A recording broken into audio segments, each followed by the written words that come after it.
Police মানুষের বন্ধু, শুধু কথার কথা নয়, হাতে কলমে তা করে দেখাচ্ছেন ঝাড়গ্রামে পুলিশ সুপার মানব সিংলা। এলাকার ছেলে মেয়েদের কম্পিটিটিভ এক্সামের জন্য তিনি প্রস্তুতি করাচ্ছেন, সাহায্য করছেন। বন্যা কবলিত এলাকায় খাটিয়া পেতে মানুষের সমস্যার কথাও তিনি শুনছেন। নাগারে তিনি চালিয়ে যাচ্ছেন অ্যান্টি ড্রাগস অপারেশন। নতুন সরকারের সদিচ্ছা এবং পুলিশ সুপারের কর্মদক্ষতায় ঝাড়গ্রাম এখন সত্যি হাসতে শুরু করেছে। পাহাড় জঙ্গল ঘেরা জেলা ঝাড়গ্রাম, পাশেই ঝাড়খণ্ড বর্ডার, যা মাওবাদীদের মূল ঘাঁটি হিসেবে চিহ্নিত।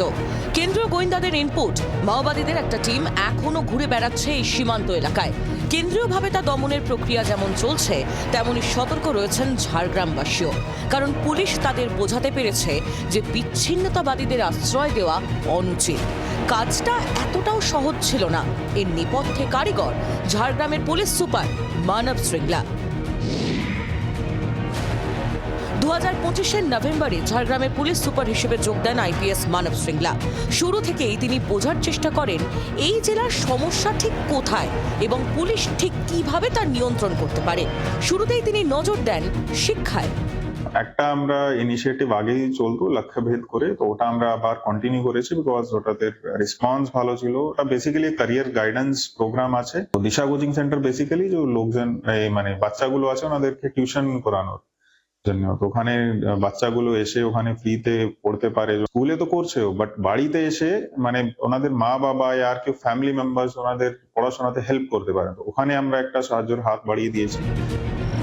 বন্যা কবলিত এলাকায় খাটিয়া পেতে মানুষের সমস্যা শোনা, পর্যটকদের সব রকমের সহায়তা করার পাশাপাশি ক্রাইমের ক্ষেত্রে জিরো টলারেন্স, বেআইনি বালি, জমি, ড্রাগসের রমরমা কারবারে সরাসরি আঘাত করেন মানব সিংলা এবং তার টিম। বর্তমানে ঝাড়গ্রাম শহর সহ গোটা জেলাতেই ক্রাইম গ্রাফ তলানিতে। আমি যেটা বিগত সরকারের আমলে দেখেছি, বর্তমানে তার অনেক আমূল পরিবর্তন হয়েছে। আমরা রাত্রেও দেখছি যে পুলিশ প্রশাসন তা গাড়ি নিয়ে টহল করছে, রাস্তাঘাটে আমরা লোকমুখেও শুনতে পাচ্ছি। এবং আমু দু এক টাইমে যখন আমি বাইরে বেরিয়েছি তখন দেখতে পেয়েছি যে পুলিশের গাড়ি সঙ্গে অফিসার সহকারে তারা টহল দিচ্ছে। আমরা যে আগে যেসব অসুবিধায় পড়তাম তা এখন সেগুলো থেকে আমাদের অনেকটাই স্বস্তিতে আমরা চারিদিক ঘুরে বেড়াই। বেলপাহাড়ি থেকে নয়াগ্রাম চারিদিকে আমরা সেফলি রাতে বিতে ভালোভাবে ঘুরে বেড়াই। তারপরে রাস্তায় যেরকম পুলিশদের দেখছি নাকা চেকিং হচ্ছে, তারপরে আপনার বালির গাড়ি বড় বড় যেগুলো নিয়ে অসুবিধা হতো তাদেরও চেকিং করছে। এগুলো আগে চোখে পড়তো না, যেগুলো এখন চোখে পড়ছে। নতুন সরকারের সদিচ্ছা এবং পুলিশ সুপারের কর্মদক্ষতায় ঝাড়গ্রাম এক নয়া রূপ নিতে শুরু করেছে। ঝাড়গ্রামের মানুষের জন্য একটাই বার্তা আছে আমাদের, আমরা আপনাদের জন্যই আছি। আপনারা আমাদের সহযোগ করবেন, কিছু বি ইনফরমেশন থাকলে আমাদেরকে দেবেন, কিছু প্রবলেম হলে আমাদের কাছে আসবেন। আমরা যতটুকু পসিবল আমরা আপনাদের প্রবলেম রিজলভ করার চেষ্টা করব। প্রাক্তন মুখ্যমন্ত্রীকে প্রায় বলতে শোনা যেত জঙ্গলমহল হাসছে, যদিও তাঁর শাসনকালে অরণ্য সুন্দরীর সেই হাসি রাজ্যবাসীর চোখে দেখেনি। নতুন সরকার এবং পুলিশ প্রশাসনের সদিচ্ছায় গত 100 দিনে জঙ্গলমহলে পরিবর্তন প্রত্যক্ষ করছেন সেখানকার বাসিন্দা থেকে পর্যটকরা।